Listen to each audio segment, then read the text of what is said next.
প্রভু যিশুর নামে আপনাদের সবাইকে অভিনন্দন জানাই। সদাপ্রভু যুবক যুবতীদের তিনি খুবই ভালোবাসেন। আমাদের জীবনে তিনটে জিনিস খুবই প্রয়োজন থাকে, যেটার জন্য এই পৃথিবীর মানুষ অনেক পরিশ্রম করে।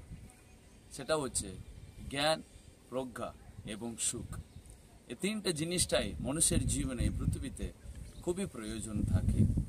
এই জন্য মানুষ দিবরাত অনেক রকমের পরিশ্রম করে থাকে, কিন্তু বাইবেলে লেখা আছে এটা ঈশ্বর দেয়, কারণ ঈশ্বরের কাছে থেকে এই তিনটে জিনিস নেমে আসে।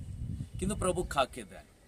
যদি আমরা বাইবেলে দেখি উপদেশক পুস্তক অধ্যায় 2, সেখানে 26 পদে লেখা আছে, যে জন সুজন প্রিয় পাত্র তার আরাধ্য ঈশ্বর তাকে দেন প্রজ্ঞা, জ্ঞান আর সুখ অপার।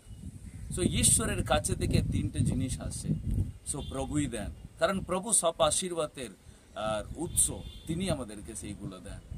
কিন্তু প্রভু কাকে দেন? এখানে লেখা আছে যে জন সুজন এবং প্রিয় পাত্র তার। প্রশ্ন এটাই, ঈশ্বরের কাছে সুজন কে প্রিয় পাত্র হতে পারে? ঈশ্বরের কাছে কি সবাই প্রিয় লোক হতে পারে? ঈশ্বরের কাছে সবাই কি সুজন হতে পারে?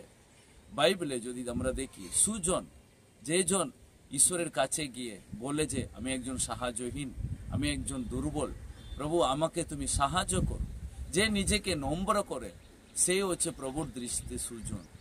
দুজন মন্দিরে প্রার্থনা করতে গেছে, একজন নিজেকে বিশাল অহংকারের হিসাবে বলেছে আমি সবই করি, 2 দিন উপবাস করি, দশমাংশ দিই, আমি খুব ভালো লোক। আরেকজন দূরে দাঁড়িয়ে বুকে খুব মেরে বলল আমি পাপী, ঈশ্বর আমার প্রতি তুমি করুণা করো। যিশু দৃষ্টান্ত দিলেন এবং যিশু বললেন দুজনের মতো কে ভালো লোক, অর্থাৎ কে ধার্মিক? যিশু বললেন যে নিজের ভুলকে ঈশ্বরের কাছে স্বীকার করেছে, সেই লোক ধার্মিক লোক। তো আজকে যারা যুবক যুবতী, তোমাদের জীবনে এই তিনটে জিনিসের জন্য তোমরা অনেক পরিশ্রম করতে পারো, কিন্তু ঈশ্বর বলেছে আমি এটাকে তোমাদেরকে এমনি দেব যদি তোমরা আমার প্রিয় পাত্র হও।